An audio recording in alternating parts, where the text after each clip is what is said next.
So good morning and good afternoon, everybody. Thank you for joining the last FRS Japan program webinar for until next year in Japan. I mean, not next year in France. And so this webinar is on digital security challenges in the context of the COVID-19. Many things happened and were visible in the news about both the challenges of digitalization of societies because of COVID-19, and this is particularly true in the context of Japan. Telework is also a very important factor. E-trade has increased a lot, and all these poses new challenges in terms of security to societies because of the COVID-19, but not only because of the COVID-19. These challenges did exist before, and they were dealt there more or less, but with the COVID-19, there is a new urgency to deal with, to exchange, to talk about these challenges posed by the digitalization. I'm not a specialist of digitalization and cyber threat, but we have two excellent speakers. I will first give the floor to Mihoko Matsubara, and she is a chief security strategist at NTT, but she had many, I mean, she's the specialist in Japan on these issues. She worked for the Ministry of Defense in Japan, not the Ministry of Defense, but the Ministry of Self-Defense in Japan. She was part of the policy committee on Japan government cybersecurity research and development.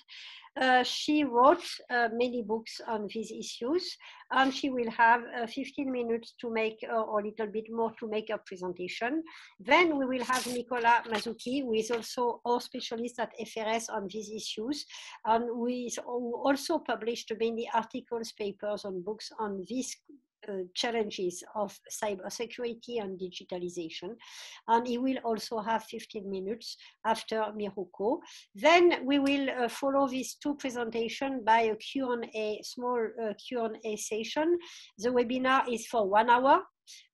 So it will finish at 6 Japan times, 10 a.m. French time. And so please, if you want to have time to ask, I will moderate the question. So you can ask the question through the Q&A button that is at the bottom of your screen.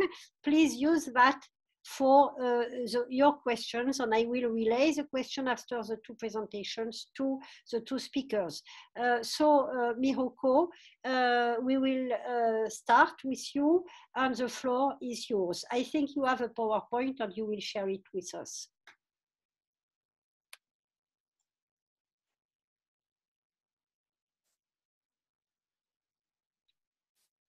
Okay, thank you, Valérie. Thank you for having me. So I'd like to talk about digitalization, but especially cyber threat to hospitals during this COVID-19 pandemic, because you see that the importance and growing importance of medical services during this pandemic. So as Valérie mentioned, we started to use and become more reliant on digitization and IT, such as emails, webinars, and online conferences during this pandemic. So we naturally use more time online because we cannot freely go outside anymore. So it actually pushed up the ratio to click phishing emails or spear phishing emails, because it was less than 5% before this pandemic, but it went up significantly to over 40% to click. So we are becoming more vulnerable to cyber attacks. And because we are now using new tools such as webinars and Zooms and Teams and WebEx, so we are now having a bigger attack surface to cyber attacks. And we actually see a 600% increase in cloud tools usage, according to McAfee, an American cybersecurity company. However, even though that we now use different types of IT tools, only 43% of global organizations have received remote working training. So even though that we use more digitization, we do not necessarily aware of what kind of cyber threats are out there and what kind of cybersecurity measures we should take. And remote workers do not have a good cybersecurity awareness training. So only 20% of people never use their work laptop for personal use. So you may sometimes use your work laptop for online shopping or even online gaming. And 30% of global workers actually have uploaded their work data up to non-work related applications. So this is huge. This is a huge problem of cyber attacks and cybersecurity. And especially the most significant cyber threats are out there to healthcare institutions, because traditionally healthcare institutions do not spend much money and time on cybersecurity. So compared to the financial sector, the healthcare sector use only 3 to 4% of their IT budget for cybersecurity, compared to 6 to 14% of their IT budget to cybersecurity in the financial sector. So there is a huge gap between the cybersecurity awareness and investment. And because they don't have enough money on cybersecurity, so their cybersecurity measures are insufficient. And in fact, 86% of healthcare institutions do not use email scanning and filtering tools, even though most of the cyber attacks are coming from phishing emails or spear phishing emails. So it means that healthcare institution employees are left so vulnerable to potential cyber attacks. And that is why bad people and cyber attackers know exactly where to attack. They are now using cyber means for espionage and ransomware attacks for disruption and money making. So here is some statistics from NTT's 2020 Global Threat Intelligence Report. And you can see from this chart that healthcare sector's cybersecurity maturity level is much lower compared to other sectors, such as government and technology or manufacturing.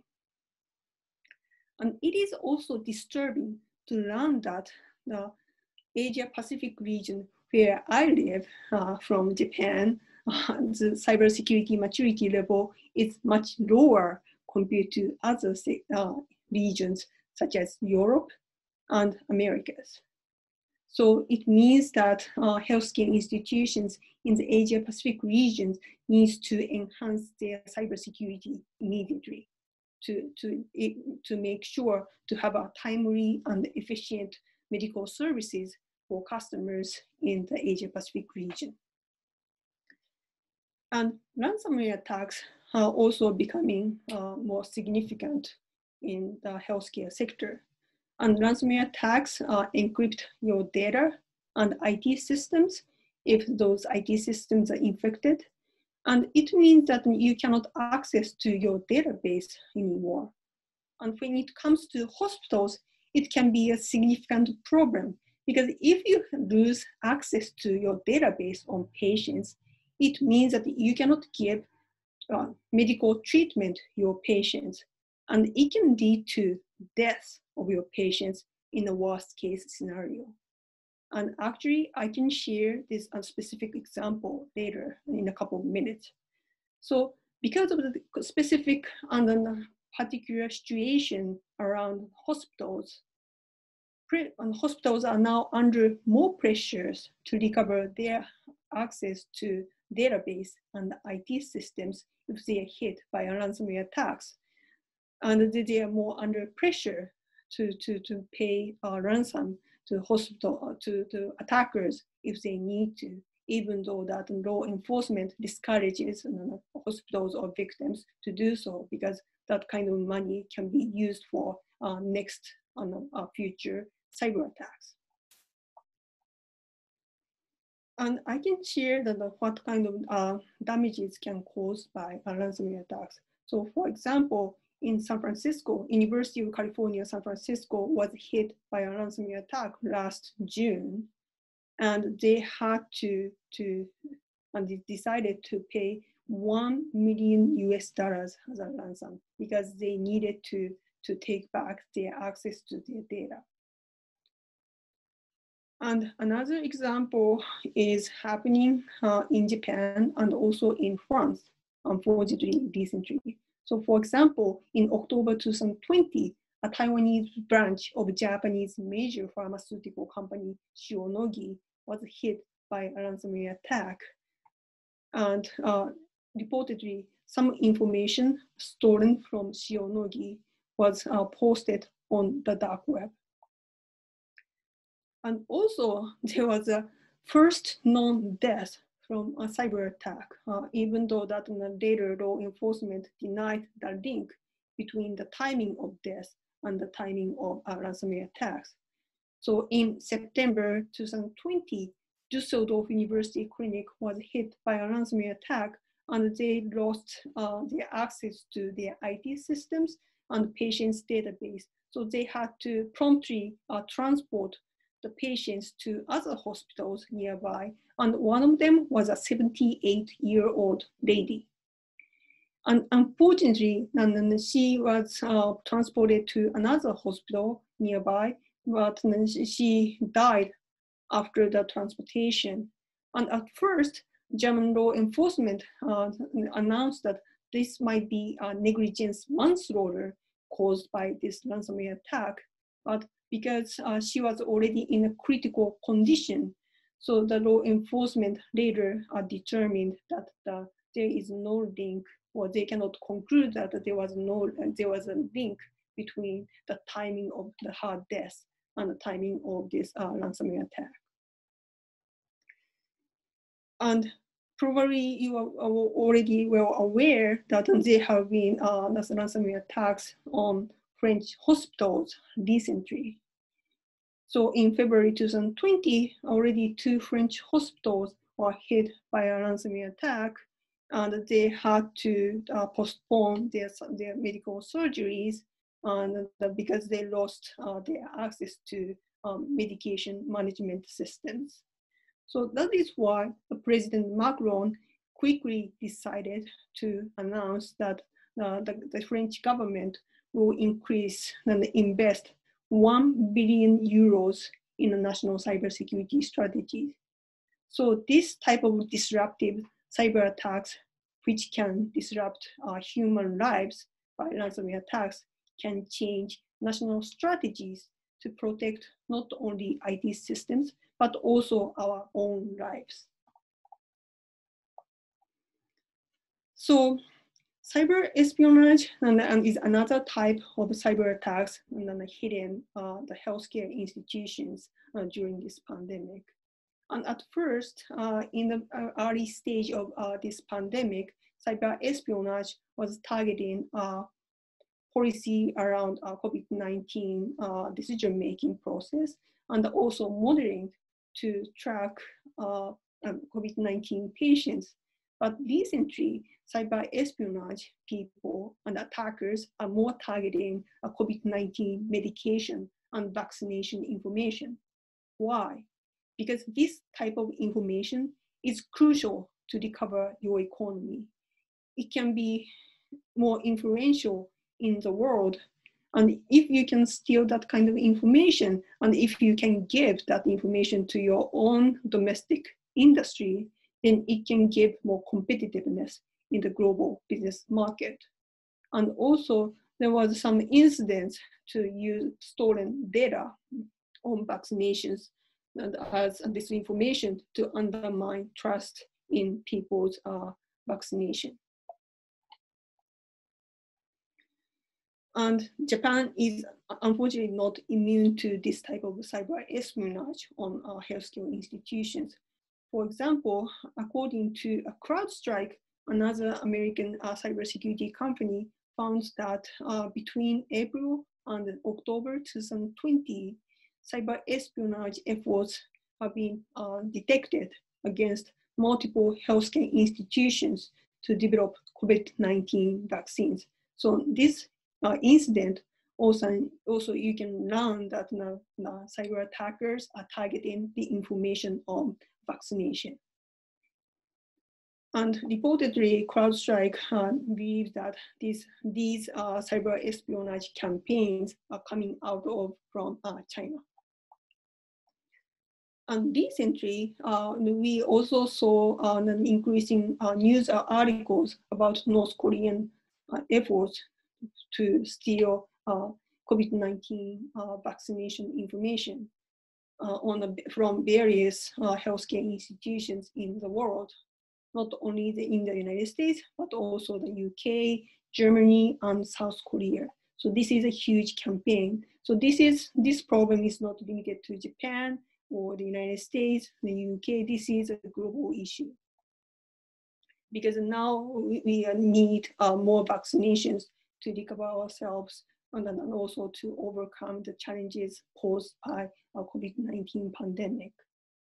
And not only that, we also have to realize that cyber attackers are also targeting the cold chain, because we know that COVID-19 vaccinations have to be kept in an extremely cold temperature for safe and secure transportation. And immediately after news articles came out that the cold chain is important for the safe transportation of COVID-19 vaccination last fall, cyber attackers immediately started to add new targets in the cold chain sector by ransomware attacks and also cyber espionage to steal specific technology around cold chain. So what we can learn from these lessons? So definitely we need to raise awareness from remote workers. We shouldn't use our work laptop for other personal use like online shopping or gaming. And we definitely need awareness raising, not only in the industry or healthcare institutions, but also in the government and academia. Because academia, like FRS, it has a huge influence in the world to share lessons and policy-making suggestions in the world through articles and also webinars like this. And detections and response and artificial intelligence and other new technologies are key to improve the efficiency and effectiveness of our cybersecurity. And we definitely need to improve and enhance and expand Japan, US, and Japan, France cybersecurity collaboration. Why? Because Japan is hosting the 2020 Tokyo Summer Olympic and Paralympic Games in a couple months. And in France, also the Paris is hosting the 2024 Paris Olympic and Paralympic Games. So healthcare institutions and medical services are definitely something we need to have during this type of big events. And we can share the lessons learned from Tokyo 2020 preparation for Paris 2024 preparation. And my company, NTT, has been helping the healthcare institutions by providing free cybersecurity services if medical institutions are hit by cyber attacks over the last year. So here is some examples. So thank you very much. And I'm looking forward to learning from Nicolas and the discussions with the audience. Thank you. Thank you very much, Mihoko, for this presentation. And now I give the floor to Nicolas for his own presentation on the issue of cybersecurity. Thank you, Valérie, and thank you very much, Mihoko, for this very, very interesting presentation. Well, my presentation will revolve around the lessons learned in France, but not only in France, but also in the European Union, as much of our legislation or our global strategies, especially in cyber, are also coming from the European Union. First of all, as Mihoko underlined, COVID-19 acted as an evidence of cybersecurity shortages. You already presented that figure, but it's very interesting to see that the ANSSI, so the French National Cybersecurity Agency, considered that the number of ransomware attacks increased by 4 times between 2019 and 2020. So it's very important. So ransomware is becoming the new normal of cyber attacks in France. And among the sectors that have been targeted by these ransomware attacks, the health sector is one of the most attacked. ANSSI also estimated that roughly 11% of the ransomware attacks were directed towards the health sector. So what are the goals? The goals are, of course, to steal and sell personal health data, medical records, research data also, and to gain money also from blocking the medical institution, the hospitals. You mentioned, for example, the very well-known case of Düsseldorf. Is it not the first death directly related to a cyber attack? My personal opinion, I think not really, but we can discuss this point, and it's very, very interesting. In France, we also had cyber attacks, as you mentioned, that have been directed towards French hospital. We have Dax, also Villefranche-sur-Saône, that are cases that were publicized by the ANSSI in order to raise awareness, especially in terms of budget. There is also this figure you mentioned about an average of 3 to 4% budget for health sector directed towards cybersecurity and IT security investment. Now in France, the goal, but I will go there later, is to have nearly 10% of the budget of the health sector directed towards cybersecurity. So it's a very important change, because as the budget in the health sector in France was tightening for years, now to explain that with a global budget that is decreasing, having to increase the share of the budget for cybersecurity is a very important issue to deal with at the national level and also at the local level. So during the COVID-19 pandemic, we've had a global national consultation about health called Ségur de la Santé. It's not only related to digitalization or cybersecurity, but inside this Ségur de la Santé, there was a specific investment directed towards digitalization that is roughly 1.4 billion euros, especially for global digitalization, because digitalization was is still considered as one of the major weaknesses of the health system in France. So this is for the health system, but also you underline that there were very important security issues regarding unplanned massive remote working with the use of personal computer and equipment also, because there is the use of professional equipment for personal application, but also the use of personal equipment for professional application. There was some kind of massive bring your own device development, which was the worst nightmare of most company CISOs before this crisis.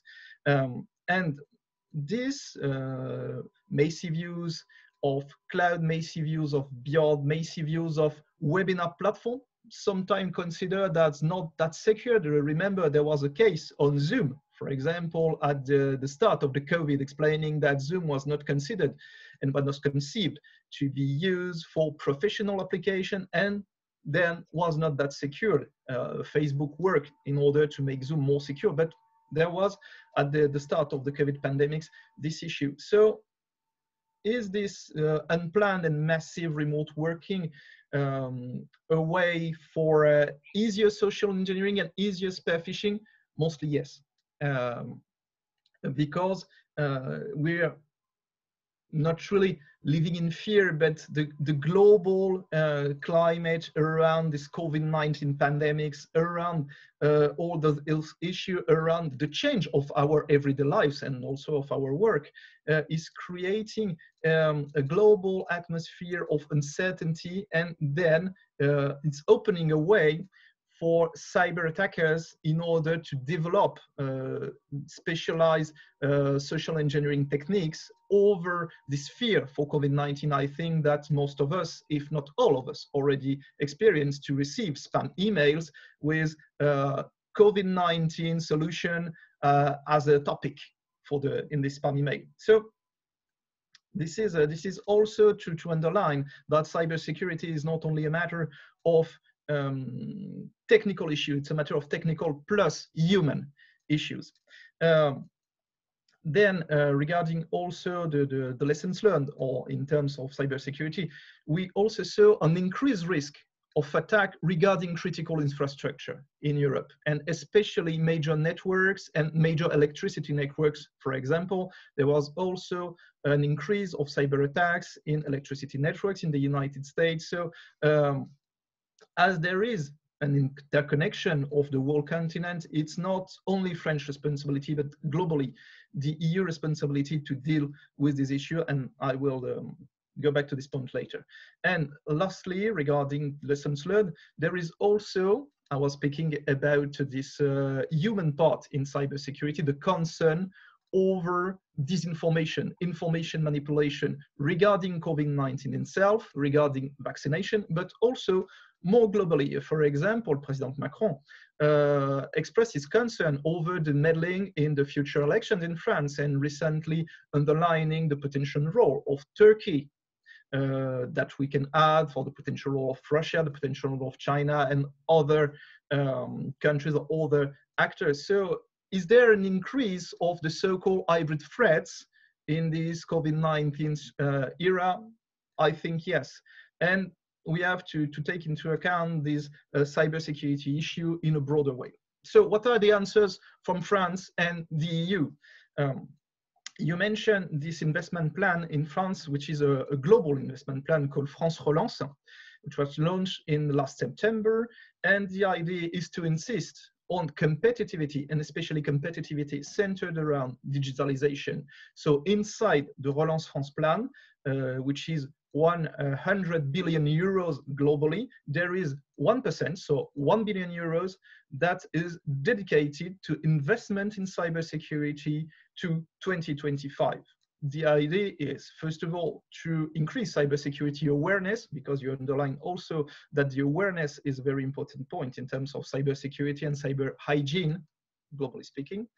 Develop specific technologies, develop 3 French unicorns, it's the goal that has been stated by this plan, and also to build capacity to develop also the capabilities of workers with the creation of a cyber campus to position France among the leading countries, if not at the world level, at least at the European level, to be a champion of cybersecurity.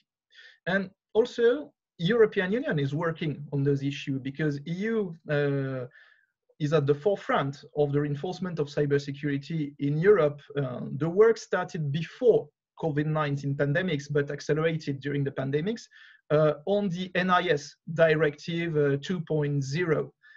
So it's an update of the NIS Directive, so Network and Information Security, which is the most important directive around cybersecurity for critical infrastructure in Europe. So NIS 2.0 has a larger view in terms of sector compared to the first NIS directive. And also, which is very interesting, is the automatic inclusion of critical entities that are considered critical entities at the whole EU level. NIS directive was mostly oriented towards national level, and explaining that national cybersecurity authorities had to identify their critical infrastructure. Then, now in the NIS 2.0, it's the EU that will identify the critical infrastructure considered major entities. So for example, transnational electric networks, transnational telecommunication networks, and so on. So it's more European oriented than purely national oriented as first NIS was. There is also another directive that is going developed for the moment, that is the CER directive, Critical Entities Resilience. It's not oriented towards cybersecurity. Cybersecurity is NIS 2.0, but there is a real intertwining between NIS 2.0 and CER directive. CER directive is oriented towards all the elements that are not cyber and intended to work closely with NIS. So the idea for Europe is to reinforce the security and to strengthen the security of the whole critical entities and critical infrastructure. There is also, regarding critical infrastructure, this issue in Europe of 5G. In terms of digital security, some countries are willing to work with Huawei, some are not. For example, France is accepting 5G, but is not willing to work with Huawei. So there is a very different orientation in Europe in terms of this global policy and these global cybersecurity issues regarding specific areas. And some questions remain open. For example, the role and the limits of the NISA, so the European Agency for Network Information Security. Sometimes in Europe, the cooperation is more efficient at the bilateral level. This is the French view, for example. France prefers to cooperate at the bilateral level with Germany, for example, on cloud computing, on the Gaia-X initiative, for example, or the common regulation between the French Cybersecurity Agency, ANSI, and its German equivalent, the BSI. There was a room for cooperation in 2018 to develop common rules for cybersecurity in the cloud. Lastly, regarding France and Europe, there is also a room for NATO-EU cooperation in cybersecurity. In the last February 2021 joint statement between the EU Council President and the NATO General Secretary, this statement insisted on cyber as a topic of cooperation, but remains the question, which way? Which is the role for NATO, which is the role for EU, and how to cooperate, for example, in terms of the capacity building, in terms of common training. NATO is very efficient, and maybe the EU has to learn how to implement the same way. Yet, and I will end with this part, for the EU, cybersecurity is part of wider digital challenges. So EU is not focused on cybersecurity. There are two major European policies in digital: the Digital Services Act and the Digital Market Act. Digital Services Act tends to reinforce the obligation for data management platform called the gatekeepers, GAFAM, for example, in terms of data protection and security, and in terms of fight against illegal content, especially including copyright protected content.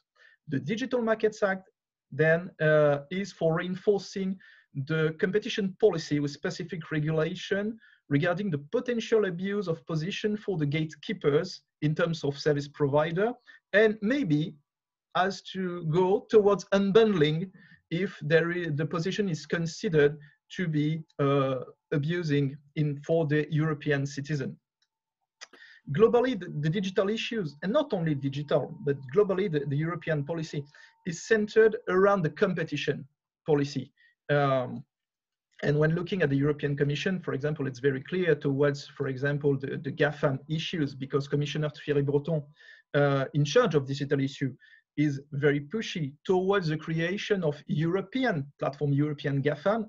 And on the contrary, Commissioner Margrethe Vestager, the first Vice President of the European Commission, who is in charge of the digital single market, is not oriented the same way, because she's explaining that there will be no European GAFAM unless the competition creates them by itself, and that it has not to be a global policy of the EU and a global policy of the Commission. France itself is also interested in this idea of regulation of GAFAM, but globally, the EU policy is competition oriented, not cybersecurity oriented. Cybersecurity is more or less a feature that has been added in the European cyber policy and European digital policy since 2014, 2015. It's now increasing, but it's still not the center of the digitalization policy of the EU. It remains competition. So for France and the different European countries, we have to navigate through these issues: national strategy, EU strategy, NATO-EU cooperation, and out of NATO and EU cooperation, in order to draw a common line, a common strategy, a common reinforcement of cybersecurity, but still with some kind of sovereign view and sovereign priority. Thank you. Thank you. Sorry. Thank you very much, Nicolas, for your presentation. It has been extremely rich and informative on the situation in France and the European Union. And we can see that there are things in terms of threats, for instance, there are things in common between Japan and France and Europe, and I think all open societies in the world. And we have a few questions, but I would like to jump from one of the questions in the Q&A part of the screen, asking if Japan is a leader in terms of cybersecurity in Asia. It's a very interesting question because actually Asia is so diverse that you have many different models. For instance, if you compare mainland China, the PRC, People's Republic of China, North Korea, of course, and Japan, it's extremely difficult to understand what it means to be a leader in Asia. You could say that China is much more active, but does it mean that it's a leader in a positive sense? It's very difficult. And to jump from, to enlarge that question, I would like to ask Mihoko, maybe if she could develop a little bit on the concept that Prime Minister Abe presented in 2019 on the free flow of data with trust. It was part of the Osaka track at the G20 Osaka in 2019 also, and it has a lot of complex contents in terms of exchange of data, transparency, opening up, but also protection. And it was also a way to answer to China and Russia's own proposals to the UN on the kind of cyber security organization, much more centered on the control of data entry and freedom of information inside their own countries. So maybe Mihoko, if you want to elaborate a little bit about around that concept and its relation with what it means for cybersecurity. And Nicolas, another side of the same question is, you mentioned info war and how cyber is used for manipulation, fake news and so on, manipulation of elections.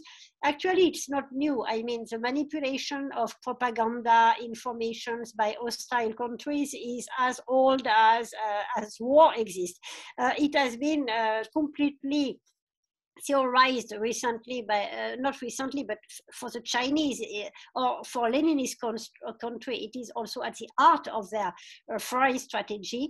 So how do you see, is it, I mean, except in terms of scale, is there such a difference? Are people the targets in Europe or liberal countries that receptive to propaganda because it comes through cyber instruments more than they were before when it came through newspapers or radio program or TV programs? So it's an interesting, I mean, for me, I would like to know what your analysis.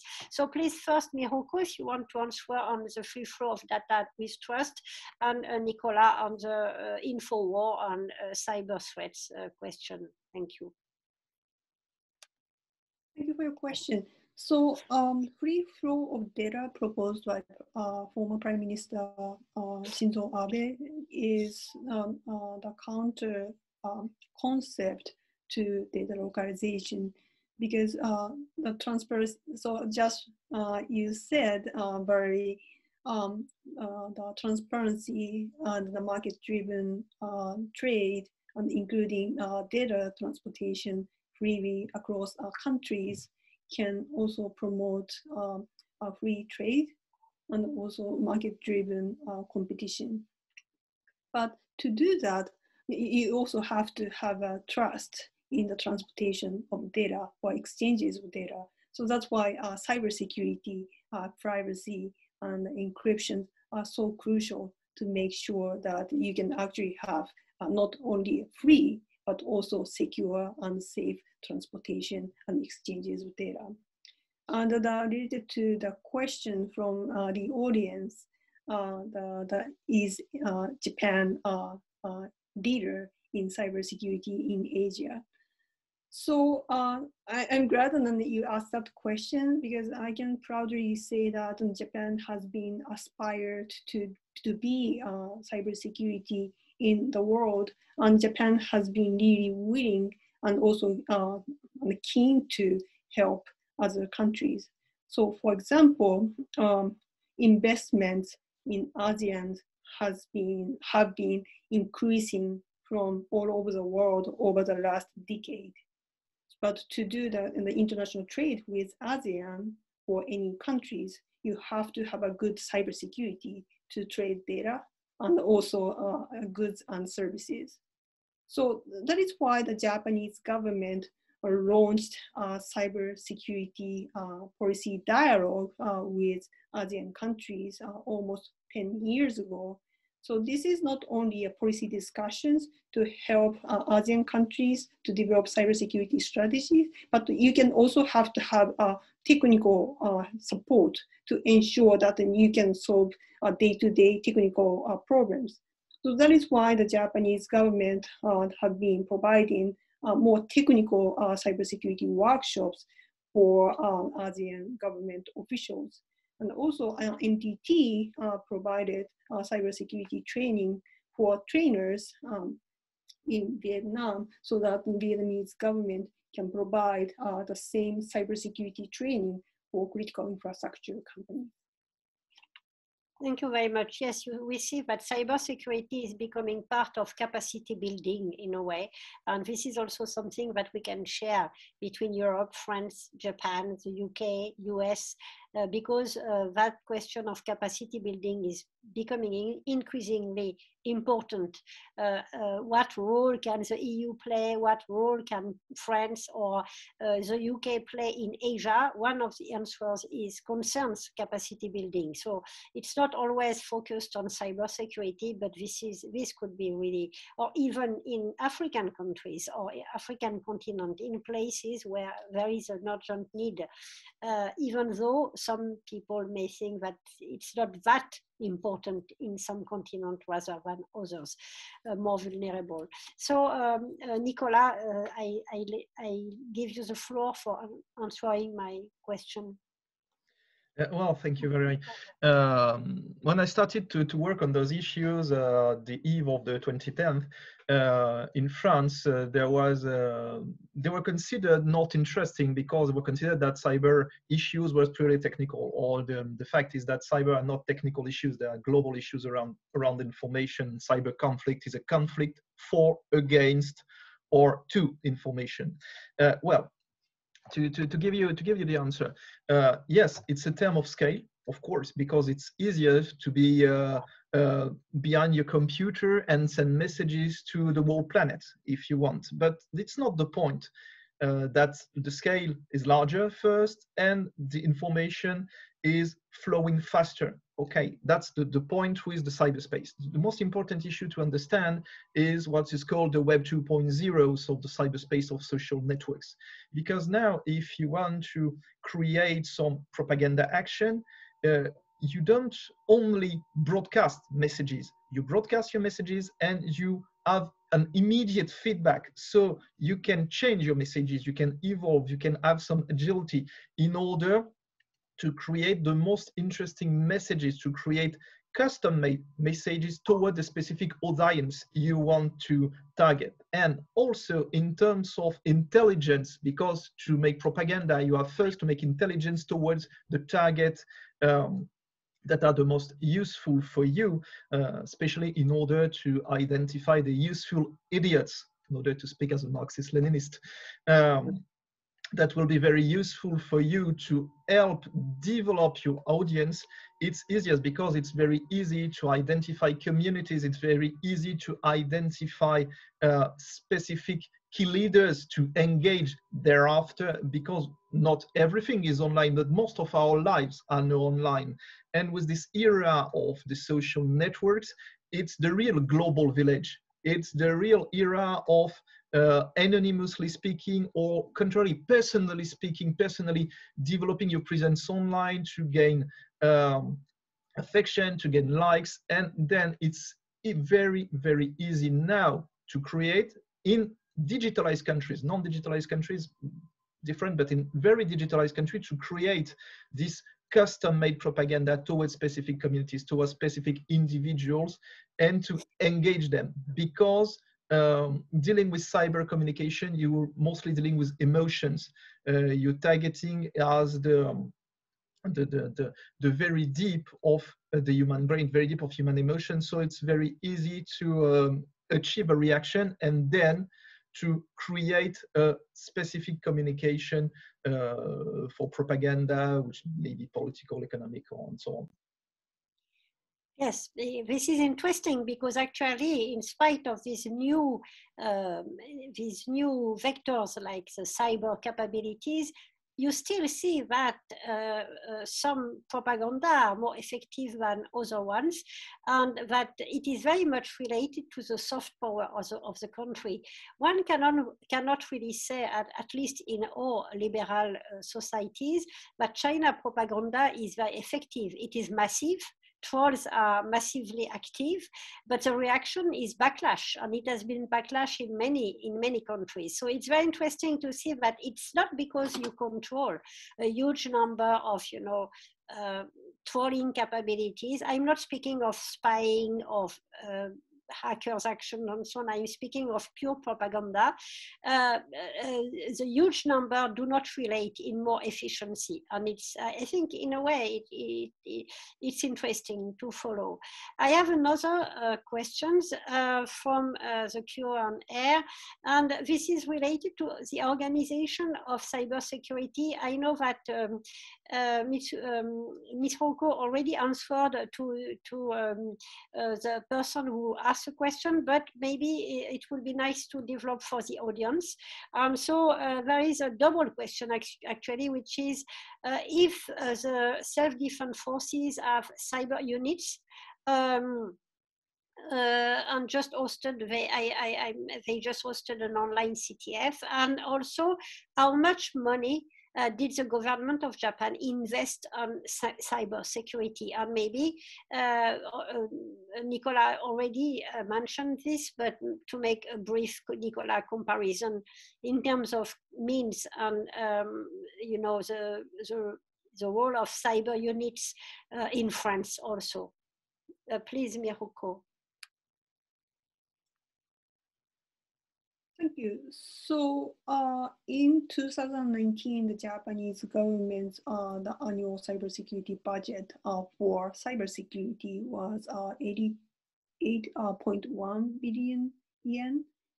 And another question from the same audience, same participant was, so is cybersecurity a responsibility in government or the industry? And my answer is, it is everybody's responsibility, because cyber attackers, well, there are various types of cyber attackers, but if you are smart enough, then you do research to try to find the weakest link to penetrate into your IT systems to steal your information or disrupt your business operations.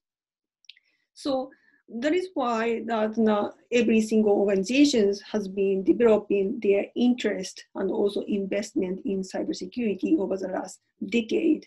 And it also is happening in defense industry and also defense ministry or department in any country, including France or Japan, including Japanese Ministry of Defense. So that is why the Japanese Ministry of Defense and self-defense forces now have developed cybersecurity specific department and also units to make sure that they can deal with any potential cyber disruptions and cyber warfare. And also electronic warfare is becoming a significant issue in the national defense and cyber international security domains. So that is why that a couple of years ago, the Japanese defense guidelines specifically mentioned about the new domains in the cyber and the electromagnetic and also space domains. Nicolas? Yes, I'm sorry, I don't have the figures of investment in France, but to sum up the way it's working in France, cybersecurity is considered as an interagency level. The French ANSSI is positioned under the Prime Minister and responsible for the cybersecurity of the French state first, and then also all the major operators and critical operators in France. For SME, for example, it's not the ANSSI that is responsible directly, it's the police forces, the French Gendarmerie, which is having a dedicated cyber command that has been created recently in order to address these issues. Ministry of Defense is very specific in France because Ministry of Defense is cooperating with ANSSI, but is also responsible for the cyber defense by itself. And then we're also having a cyber command at the French MOD that has been created a few years ago. And we're having dedicated units for cyber defense in France, specifically for defensive cyber defense. But the most interesting point, excuse me, in the French cyber defense is that we consider that we're having a cyber strategy that is toward defensive issues, but also offensive issues. And the offensive issues are quite different from the US-UK vision. In France, we're considering that cyber is participating to joint effects in the military maneuver. It's not a battle space by itself, but it's a domain that has to be integrated in the whole military effect, the whole military joint operation. So we're developing and we still have dedicated units in terms of cyber capabilities, in terms of information capabilities. We have a dedicated center on the information operation, the CIO, excuse me, and also towards the integration of cyber and electronic warfare effects in order also to achieve this joint effect for the military operation. So that's the very specific vision of the French cyber defense strategy. Thank you very much. And on this specific issue, which is very important, I have not been following that very closely, but is there a reflection too in Japan about the offensive in the context of war? I mean, in Japan, or is it always purely defensive? It's very complicated with the difference between offense and defense. You know, you have to be informed, for instance, in order to defend yourself, even for private companies, or I mean, in between information, defense, offense, it's extremely difficult. But is there papers published or a reflection in Japan on this issue of awareness also of this issue of between defense and offense in terms of cyber security? Mihoko. So thank you for your question. So the latest Japanese national defense guidelines did mention about well, at least they indicated that the issues surrounding the defensive and offensive issues, but the Japanese have to be especially cautious about the discussions under the Japanese constitutions and Article 9. However, it doesn't necessarily mean that we cannot talk about offensive issues, because if you do not understand what kind of tactics and strategies to launch cyber attacks, you cannot figure out how to defend yourselves. So that is why there are so many cybersecurity experts around the world, in France and in the United States or Japan, to make sure that you understand what kind of motives and methods and the technologies are out there to launch cyber attacks, so that you can make sure to effectively and also efficiently defend yourselves from cyber attacks. Yes, and this is something, I mean, for instance, when you read what is published in China, China also used to publish things, but trying to present that as understanding the adversary position on offensive potential attacks rather than mentioning their own activities in that domain. I don't know if there are any more questions. This is your last chance to raise questions. If there are not, I just would like to raise, it's a purely, it's not personal question, of course, but it's something that I have been thinking about. And it's a relation between, of course, cybersecurity and globalization. And we all saw these very surprising pictures of the big, huge ship blocked across the Suez Canal. And I don't know how these ships work. Maybe this is a question for Nicolas, I don't know. And what is the amount of digitalization it involves to move these containers, these huge ships, so difficult to maneuver. We do not know yet why the accident happened. They say there is a gust of wind. Yeah, of course, they are very high, so we can understand that. But do you think that cyber attacks could lead to that kind of accident also in the future? I mean, scrambling information for the ships to maneuver or whatever, or is it just pure fantasy? Maybe Nicolas, you can start, and then Mihoko, I will give you a few words for conclusion of our roundtable. Yeah, of course, if I may answer just briefly, digitalization is a very important trend in maritime nowadays. And it's also a major point of concern because the maritime sector developed itself as a sector with very few communications because it's very difficult to communicate at sea. And now the trend is to digitalize the whole sector, not only the ships, but also the port management, for example, to track the containers from one port to another. So it's a very important trend for the ship. Also, the autonomous ship is also a developing trend with some kind of test. And of course, cybersecurity of ships and cybersecurity of the whole maritime sector is a very, very important area of concern because you're moving a very important object in terms of size, maybe also containing flammable or explosive materials, for example, methane carrier or oil tanker. And then it could be considered and is already considered a very critical element in terms of digitalization. So people are very cautious, but there is also a push to digitalize more and more this sector. So as with any industrial digitalization, because the ship is some kind of floating factory, it has to be made very cautiously. And we don't know if in the Suez Canal issue, this is a matter of communication or matter of information security that is responsible. I don't think so, but we don't know. But we can, in the future, imagine that there could be some cyber attacks, that could be some cyber terrorism, even if cyber terrorism is not existing nowadays, towards specifically the maritime sector in order to block ships, ransom ships, or even cause terror through an attack with a ship that could have been hijacked. Yeah. Okay, thank you very much. So Mihoko, if you want just to say a few words to conclude our panel. Thank you very much. So just like Nicolas said that so the incident in the Suez Canal told us that the lessons learned that even though we have never imagined it can happen, but the nightmare can happen and caused by one single ship, right? And this can happen in the digitization and also in the cybersecurity domain.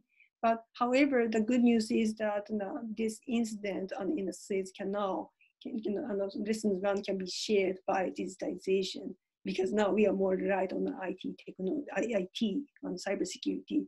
So that is why I really appreciate the FRS and hosted this webinar to share cybersecurity expertise and questions from all around the world. So I really hope and I'm looking forward to working with FRS to continue to discuss this important issue. Thank you. Yes, thank you very much, Mihoko. And with Nicolas, it's not the first time that we are organized a conference. Last time it was in Paris. So I really hope that in the not too far future, we will be again able to renew our in-presence conferences and not only Zoom conferences, even though these conferences on Zoom also has a good quality of attracting maybe more participants and being viewed by more people. So it's also, it's in balancing. We have to, maybe we will have to keep both possibilities in the future. So thank you very much to all for participating. And you will see soon that conference, you will be able to see it on YouTube, the YouTube channel of the FRS Japan program. Thank you very much and goodbye to all. Bye-bye.